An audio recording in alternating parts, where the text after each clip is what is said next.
বললেন, খাদিজা, তুমি চিন্তা করিও না, আল্লাহ রাব্বুল আলামিন তোমাকে নিজেই সালাম দিয়েছেন। সেই মহান আল্লাহ রাব্বুল আলামিন তোমার কবরের আযাব মাফ করে দেবেন।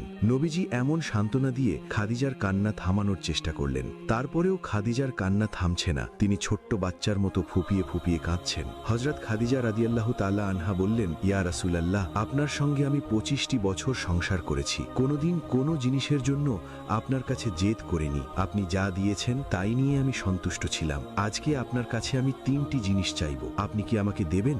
নবীজি অশ্রুভর নয়নে খাদিজার দিকে তাকিয়ে আছেন এবং কোমল কণ্ঠে খাদিজাকে বললেন, হে খাদিজা, তুমি বলো কি চাও, আমি আমার জীবনের বিনিময়ে হলেও তোমার আবদার পূরণ করার চেষ্টা করব। হযরত খাদিজা রাদিয়াল্লাহু তাআলা আনহা বললেন, হে আমার প্রাণের স্বামী, আমার প্রথম আবদার হলো আপনার পুরাতন একটি জুব্বা আমি ধুয়ে পরিষ্কার করে রেখেছি। আমি যখন ইন্তেকাল করব, আপনার সেই পুরাতন জুব্বাটি আমার কাফনের কাপড় হিসেবে ব্যবহার করবেন। আপনার পুরাতন জুব্বায় আমাকে মুড়িয়ে কবরস্থ করবেন। নবীজি বললেন, হে খাদিজা, এমন অযৌক্তিক আবদার কেন করছো? তোমার ইন্তেকালের পর আমার পুরনো জুব্বা দিয়ে কেন তোমাকে দাফন করব? এতে করে তো মক্কার লোকেরা বলাবলি করবে যে একজন প্রভাবশালী এবং ধনাঢ্য মহিলা, যে কিনা একসময় মক্কার মধ্যে সবচেয়ে বড় ধনী ব্যবসায়ী ছিল, সেই মহিলার মৃত্যুতে একটু নতুন কাপড়ও জুটল না, স্বামীর পুরাতন জুব্বায় তাকে কবরস্থ করা হয়েছে। তুমি এমন আবদার কেন করছো? হযরত খাদিজা রাদিয়াল্লাহু তাআলা আনহা বললেন, হে আমার স্বামী, আমি বিশ্বাস করি আপনার পুরাতন জুব্বা যদি আমার শরীরে থাকে, তাহলে আমার শরীরকে জাহান্নামের আগুনও ছুতে পারবে না, কবরের মাটি আমাকে চাপ দিতে পারবে না। আপনার জুব্বা মোবারকের বরকতে কবরের কোনো আযাব আমার হবে না।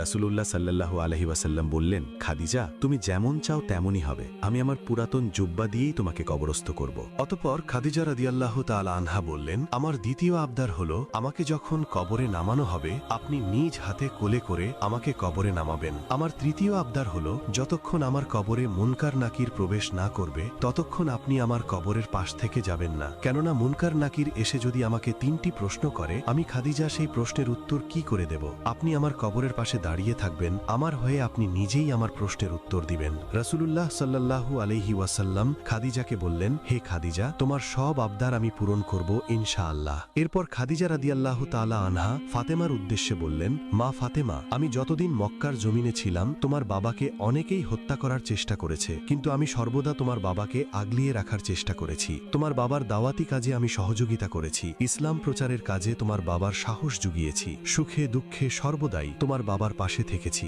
আমি তোমার বাবাকে তোমার হাতে তুলে দিয়ে যাচ্ছি, তুমি তোমার বাবাকে আগলিয়ে রাখবে। যেমন করে একজন মা তার সন্তানকে আগলিয়ে রাখে, ঠিক সেইভাবে তুমি তোমার বাবাকে আগলিয়ে রাখবে। তোমার বাবার সুখে দুঃখে সব সময় তুমি পাশে থাকবে। অতঃপর খাদিজা রাদিয়াল্লাহু তাআলা আনহা ইন্তেকাল করলেন। খাদিজার ইচ্ছামতো নবীজি তার পুরনো জুব্বা মোবারক